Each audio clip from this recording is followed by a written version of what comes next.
Hello दोस्तों, welcome to sleepy classes. तो दोस्तों आज हम बीपीएससी के पीवाईक्यू साइंस एंड टेक से देखते हैं। चलिए स्टार्ट करते हैं। दोस्तों पहला है, in which organ of the human body are lymphocyte form. किसमें फॉर्म होते हैं? ऑप्शन है liver, bone marrow, spleen, pancreas, none of the above. जो करेक्ट आंसर है वो है B, that is bone marrow. अब यहाँ पे थोड़ा सा इसको देख लेते हैं, थोड़ा बेसिक हम देख लेते हैं पहले। देखिए हमारे ब्लड के अंदर क्या है। ब्लड के अंदर आपको मिलेगा RBC, WBC, platelet, right, then plasma. ठीक है, प्लाज्मा का काम क्या है? एंटीबॉडी, न्यूट्रेंट, इनको इधर उधर लेके जाना। प्लेटलेट का काम क्या है? ब्लड क्लॉटिंग, है ना, कि वो कट लग गया, ब्लड नहीं है ना, जम जाता है बाद में, आपने देखा होगा, राइट। डब्ल्यूबीसी का काम क्या है? इम्यूनिटी, इम्यून सिस्टम को स्ट्रॉन्ग करना। आरबीसी ऑक्सीजन कैरी करता है, हीमोग्लोबिन इसमें होता है। ये है शॉर्ट में। ओके, अब यहाँ पे आ जाओ। जो डब्ल्यूबीसी है उसमें लिम्फोसाइट होते हैं, राइट। डब्ल्यूबीसी के अंदर लिम्फोसाइट होते हैं, उसमें दो चीजें हैं, दो सेल हैं, बी सेल होता है, टी सेल होता है। ठीक है जी। तो ये basically B and T cell जो है हमारे बॉडी के इम्यून सिस्टम को स्ट्रांग बनाते हैं। आगे चल के मैं इसके बारे में थोड़ा सा बात करूंगा। ठीक है जी। सो बोन मैरो के अंदर B and T cell originate होते हैं। थाइमस के अंदर टी सेल मैच्योर होता है। अगर स्प्लीन एंड लिम्फ नोड के अंदर देखें तो हम ये फर्दर प्रोलिफरेट एंड डिफरेंशिएट होते हैं, देन इनकी फाइनली डेथ होती है। ठीक है। AIDS, AIDS is caused by, किससे कॉज होता है? हेलमिंथ है, बैक्टीरिया, फंगस, वायरस। अगर आपने एचआईवी का नाम सुना होगा, ये तो बहुत इजी क्वेश्चन है, तो यहाँ पे डी आंसर आ जाएगा, वायरस। ठीक है जी। ओके, सनलाइट, जो सन है अर्थ के ऊपर जो है सनलाइट कितने टाइम में पहुंचती है? ठीक है जी। अगर आप देखो स्पीड ऑफ लाइट है, तो ये बेसिकली स्पीड ऑफ लाइट जो है वो मैक्सिमम होती है। अब आप सोचो कि सन से जो है जो भी इंफॉर्मेशन, मान लीजिए सन के अंदर यहाँ पे कुछ हुआ, लेट से 10 बजे है उस टाइम पे। ठीक है जी, ये अर्थ है, तो 10 बजे हैं, तो यहाँ से कुछ हुआ, उस इंफॉर्मेशन को लाइट कैरी करते, सिग्नेचर होता है उसमें। तो लाइट जो है अर्थ की तरफ ट्रेवल कर रही है और यहाँ पे पहुँचती है। तो जो भी यहाँ पे सन के अंदर एक्टिविटी हुई 10:08 पे हमें मिलेगी। तो हम एक तरह से ये कह सकते हैं हर एक चीज के पहले होती है, फिर लाइट हमारे पास आती है, फिर हमें पता चलता है वो चीज हुई है। सो इट मीन्स कि जो हम पास्ट ही पढ़ रहे हैं, समझ रहे हो कि हर एक चीज जो है पास्ट है। 2019 के अंदर space craft Chandrayaan 2 was launched from which Indian state. कहाँ से लॉन्च हुआ था? इजी क्वेश्चन है, क्योंकि ये न्यूज़ में यहाँ हर जगह आप देखते हो। बी, आंध्र प्रदेश। अब यहाँ पे देख लेते हैं थोड़ा सा इसके बारे में। देखिए चंद्रयान 2 की अगर हम बात करें तो चंद्रयान से मतलब है मून को एक्सप्लोर कर रहा है। ठीक है। अगर आप देखेंगे launch site Satish Dhawan space centre Sriharikota, ये नाम आपने बहुत सुना होगा, वेरी इंपॉर्टेंट ये है। ठीक है, कहाँ पे है ये? आंध्र प्रदेश के अंदर एक आइलैंड। ठीक है जी। GSLV MK3, जिसको आजकल LVM3 बोलते हैं। देखो GSLV के अंदर क्या है? GSLV हमारा एक रॉकेट है, लॉन्च व्हीकल है। इसके अंदर पहली स्टेज में सॉलिड फ्यूल बर्न होता है, दूसरी में लिक्विड, तीसरी में क्रायोजेनिक। ठीक है, ये 3 पॉइंट आपको याद रखने। एक PSLV, PSLV में पहली सॉलिड लिक्विड सॉलिड लिक्विड। ठीक है जी। ओके। अब हरिकोटा जो है, श्री हरिकोटा, वो क्यों? एक तो देखो ईस्ट में, तो अगर ईस्ट में है तो ईस्ट के अंदर क्या है कि रॉकेट हमने जब उड़ाते हैं, जैसे मान लीजिए रॉकेट ऐसे नहीं उड़ता, यहाँ पे मान लीजिए आपने एक सैटेलाइट रखा हुआ है, यहाँ पे इसकी स्टेजेस होती हैं। तो यहाँ पे पहली स्टेज का फ्यूल बर्न हुआ तो ये स्टेज सेपरेट होनी है, फिर दूसरी का, फिर तीसरी का। 68 किलोमीटर के आसपास जाके पहली सेपरेट हो जाती है, फिर 200-250 किलोमीटर पे दूसरी, तो वो पानी में गिर जाती है। तो वो भी एंगल है कि भाई ऐसे कोई लैंड एरिया में ना गिरे, राइट। ईस्ट में जो है अर्थ भी घूम रही है, उसका बेनिफिट मिलता है। इक्वेटर के पास है, यहाँ पे रोटेशन बहुत ज़्यादा तेज है, और जिसकी वजह से हमें एक एक्स्ट्रा पुश मिल जाता है। सो इसीलिए ये साइट बड़ी इंपॉर्टेंट है। ठीक है जी। इसरो CNES, इन्होंने एक एग्रीमेंट साइन किया ज्वाइंट मैरीटाइम सर्वेलेंस सिस्टम के लिए। अगेन करंट अफेयर से रिलेटेड क्वेश्चन है, पुराना हो गया उस टाइम पे, तो मतलब अब अगर जब एग्जाम आएगा तो अभी जो करंट है वो इंपॉर्टेंट हो जाएगा। कहाँ पे, किसकी एजेंसी है? फ्रांस की है। तो इसलिए इसके ऊपर कॉन्सेप्चुअल कुछ ज़्यादा हम फोकस ही नहीं करेंगे, बिकॉज ये करंट है तो ये चेंज होता रहेगा। ठीक है जी। Which is chief heavenly body of solar system? बहुत ज़्यादा हैवी कौन सी है? ईजी क्वेश्चन है।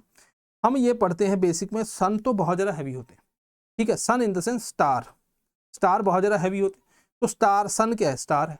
ठीक है, तो सन तो आपने देखा होगा इसके राउंड जो है प्लेनेट घूमते हैं, तो सन की यहाँ पे एग्जांपल है, तो यहाँ पे सी आ गया। अगर वो आपसे पूछता कि भाई प्लेनेट में कौन सा हैवी है, तो Jupiter.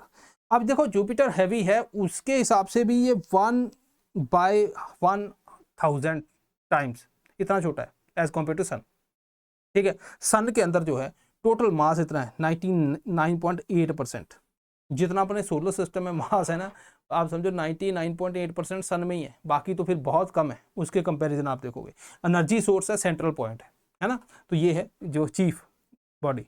Okay, what is the name of recently launched final module of China's Tiangong space station. अब अगेन उस टाइम पे जब एक मॉड्यूल तो उसके बहुत से है ना, वेंशियन मेंशियन, तो फिर कौन सा लगाए, तो इट मीन्स के उसने क्या पूछा उस टाइम पे जो लॉन्च हुआ रिसेंटली उसका नाम बताओ मुझे। तो इट मीन्स के हमें यहाँ पे अगली बार क्वेश्चन पूछ सकता है त्यांगोंग स्पेस स्टेशन किसका है। ठीक है, तो हमें ये ध्यान रखना है। मेंशन यहाँ पे देखते हैं, इसके बारे में बात करता हूँ। देखो स्पेस स्टेशन जो है आपको पता है 3 स्पेस स्टेशन है। यहाँ पे देखो सबसे पहले था मीर, यूएसएसआर का, खत्म हो गया। फिर इंटरनेशनल स्पेस स्टेशन आ गया, ये बहुत बड़ा है, लो अर्थ ऑर्बिट के अंदर। ठीक है, फिर इसके बाद चाइना ने अपना अलग से लॉन्च किया। तो अगर आप देखोगे चाइना का जो स्पेस स्टेशन है त्यांगोंग, उसके अंदर क्या है, त्याने है। ठीक है, ऐसे अलग अलग ना, जैसे रूम होते हैं अपने फ्लैट के अंदर या घर के अंदर, वैसे ही अलग अलग मॉड्यूल होते हैं। ठीक है, मेंशियन है, ये साइंस लैब है, वेंशियन भी एक साइंस लैब है, तो ये आपको ध्यान रखना है। ठीक है जी, तो बेसिकली त्यांगोंग एक नाम याद रखना, और यहाँ पे जो है स्पेस स्टेशन किसका है वो याद रखना है। मेंशियन वेंशियन त्याने, त्याने इज अगेन इंपॉर्टेंट है ना, लिविंग एरिया। ठीक है जी, okay. Which of the following laboratory claimed a historical nuclear fusion breakthrough in December 2022। तो अगेन ये उस टाइम का है, तो मतलब अभी जो है उसके ऊपर आपको नहीं फोकस करना बहुत ज़्यादा इसमें, बट यहाँ पे आंसर ए है। ठीक है, तो मतलब यहाँ से हमें ये पता चल रहा है करंट अफेयर में रिसेंट कुछ हुआ, डेट के हिसाब से है ना, कौन सा लॉन्च हुआ, ये सारी चीज़ें फैक्चुअल इन्फॉर्मेशन हमारे लिए इंपॉर्टेंट है। ओके, ये यूएस की एजेंसी थी, ये देखो इन्होंने न्यूक्लियर फ्यूजन के अंदर ब्रेक थ्रू यहाँ पे बात की है। ब्रेक थ्रू क्या है, न्यूक्लियर फ्यूजन जैसे स्टार के अंदर होता है, हाइड्रोजन मिलके हीलियम बना रहे हैं, हाइड्रोजन की आइसोटोप बेसिकली। तो यहाँ पे ना बहुत सी एनर्जी रिलीज होती है। अभी अपना न्यूक्लियर रिएक्टर जो है वहाँ पे क्या हो रहा है, यूरेनियम को हम क्या कर रहे हैं, न्यूट्रॉन की स्ट्राइक से ब्रेक कर रहे हैं। ये क्या है, फिजन। यहाँ पे कंबाइन कर रहे हैं, ये फ्यूजन। तो हम कह रहे हैं कि यार फिजन वाला जो है यहाँ पे यूरेनियम यूज कर रहे हैं, बहुत ज़्यादा क्या हो रहा है, रेडियो एक्टिव मटीरियल है, तो हम फ्यूजन को यूज़ करें। ये तो हाइड्रोजन तो अवेलेबल में है, हीलियम यहाँ पे कोई टॉक्सिक भी नहीं, और इसमें एनर्जी भी ज़्यादा मिलेगी। सन में यही हो रहा है, लेकिन सन में बहुत ज़्यादा हाई टेम्परेचर है, तभी जाके ये होता है। सो यहाँ पे इट मीन्स कि हमें टेक्नोलॉजी चाहिए जिसमें बहुत ज़्यादा हाई टेम्परेचर हम सस्टेन कर पाएँ। अभी क्या हो रहा है, हम इनको कंबाइन करने के लिए मान लीजिए 100 एनर्जी दे रहे हैं और हमारे पास आउटपुट आ रही 90, तो फ़ायदा क्या। तो ये पहली ब्रेक थ्रू थी, जब आपने 100 दी तो यहाँ पे 100 से ज़्यादा यहाँ पे मिली। तो अभी भी ऐसा नहीं कि अभी आज मिल गई कल से हम चालू कर देंगे सामान, नहीं, ये अभी 8-10 साल और लग जाएंगे, तब जाके फ्यूजन रिएक्टर होगा start. Okay, most important cell type associated with immunity of the human body क्या है, लिम्फोसाइट। देखो अब लिम्फोसाइट के ऊपर ऑलरेडी क्वेश्चन पूछा हुआ है, अगेन उसी के ऊपर दोबारा क्वेश्चन है, तो ये होता है रिपीटिशन। ठीक है, okay. When antigen are introduced in the body through vaccination, antibodies are produced to fight off infection. ठीक है, सो बेसिकली जब एंटीजन, देखो मेरी बॉडी के अंदर कोई भी चीज़ बाहर से आ रही है जो मेरी बॉडी के ऊपर अटैक कर रही है, वो है फॉरेन। तो मेरी बॉडी का इम्यून सिस्टम है WBC, उसमें बी सेल टी सेल ये दोनों काम करते हैं। तो ये देखते हैं बाहर से कुछ आ रहा है, भाई ये तो अपना एनिमी है। मेरी बॉडी के सेल को ये क्या मानते हैं, एनिमी नहीं है, ये बॉडी है। बाहर से कुछ आ रहा है उसको क्या बोलते हैं, एंटीजन। उसके अगेंस्ट मेरी बॉडी क्या बनाएगी, एंटीबॉडी। सो जब वैक्सीन देते हैं, वैक्सीन से भी क्या है, उसमें एंटीजन बॉडी एंटीबॉडी बनाती है, तो बेसिकली उसका पर्पस होता है एंटीबॉडी जनरेट करना। अब यहाँ पे क्या है कि ये जो है बी सेल, ठीक है, ओनली बी सेल। अब देखो क्या होता है, बाहर से एंटीजन आया बॉडी के अंदर, तो B cell and T cell दो बताए। बी सेल का काम क्या है, एंटीबॉडी जनरेट करना। ठीक है, टी सेल एक दो तरह के होते हैं, एक होता है टी हेल्पर सेल, ये बी सेल को कहता है कि भाई एंटीजन आ गया, तुम बॉडी बनाओ, एंटीबॉडी बनाओ, ये कहता है ठीक है। एक होता है कि टी साइटोटॉक्सिक सेल, ये क्या है, ये सेल के ऊपर अटैक करता है। जैसे मान लीजिए बॉडी के अंदर ब्लड कैंसर हो गया, तो वो क्या है, कैंसर सेल आ गए, तो कैंसर सेल के ऊपर डायरेक्टली टी सेल को अगर हम उस तरह से डिजाइन करें तो ये अटैक कर सकते हैं। तो ये सेल को अटैक करते हैं। कि सामने वाला सेल जो है जो खतरनाक है उसको खत्म कर दिया, ये जनरली एंटीबॉडी बनाता है। सिमिलरली बी मेमोरी सेल भी होते हैं एक, बी मेमोरी का मतलब क्या है कि अभी एंटीबॉडी बना दी, अब अगली बार एंटीजन आएगा तो याद कौन रखेगा, भाई ये वही है जिसके अगेंस्ट मेरे पास एंटीबॉडी, तो बी मेमोरी सेल का काम है। ठीक है जी, okay. Beside spreading malaria anopheles mosquito are also vector. ठीक है, किसके? आंसर है ए, एंसेफलाइटिस एंड फिलेरिसिस। ठीक है जी, एनोफिलिस मलेरिया फैलाता है तो पैरासाइट है, मॉस्किटो के अंदर गया, उसने जाके किसी और को बाइट कर दिया, इसको क्या बोलते हैं? वेक्टर के वायरस को या पैरासाइट को ये लेके जा रहा है। जैसे हम डेंगू की बात करते हैं तो डेंगू के अंदर क्या है कि एडीज है। ठीक है, यहाँ पे मॉस्किटो ने अटैक किया, कोई किसी पर्सन को डेंगू है तो डेंगू वायरस इस मॉस्किटो की बॉडी में आ गया, अब ये किसी और को अटैक करेगा, किसी और पर्सन को, तो उसको दे देगा। सो ये जो मॉस्किटो क्या है, ये एक वेक्टर है। तो यहाँ पे क्या है? एनोफिलीज मलेरिया होता है, फिलारिसिस भी होता है इससे। ठीक है जी, देन एंसेफलाइटिस भी होता है। तो इनमें थोड़ा थोड़ा देख लेते हैं इनके बारे में। ओके, लिम्फेटिक फ्लेरेसिस आपको याद रखना है, वोकारिया ब्रोंफटाई। ठीक है, इससे होता है, ये पैरासिटिक नेमेटोड है। इसके अलावा यहाँ पे क्या होता है? एलिफेंटियासिस होता है, जिसको हाथी पांव भी बोलते हैं, स्वेलिंग ऑफ लेग हो जाता है। एंसेफलाइटिस नाम से पता चल रहा है क्या है? Inflammation of brain. एनोफिलिस यहाँ पे ध्यान रखना है। ठीक है जी, name of the first 3D printed humanoid robot in India. Manav, easy. ठीक है, factual information. Okay, lightweight bulletproof helmets and jackets use which of the following fibre for their production. Again उस time पे काफी news में रहता था Kevlar. ये Kevlar क्या है? एक लाइट वेट। ठीक है, अब यहाँ पे देखो, बुलेट प्रूफ हेलमेट, तो हेलमेट या जैकेट कुछ कौन सी चीज बनाएगी? जो लाइट वेट होगी, राइट। तो अगर आप देखो बुलेट प्रूफ, अच्छा टेरिलिन, नाइलॉन वगैरह तो हम नॉर्मली रोप वगैरह बनती हैं तो इनसे बुलेट प्रूफ थोड़ी है वो। ठीक है, उससे आप अंदाजा लगा सकते थे, ऑप्शन ईजी थे। ठीक है जी, ओके। टेरिलिन की बात करें, टेक्सटाइल पैकेजिंग के अंदर नाइलॉन, रोप्स, फैब्रिक, इनके अंदर यूज होता है।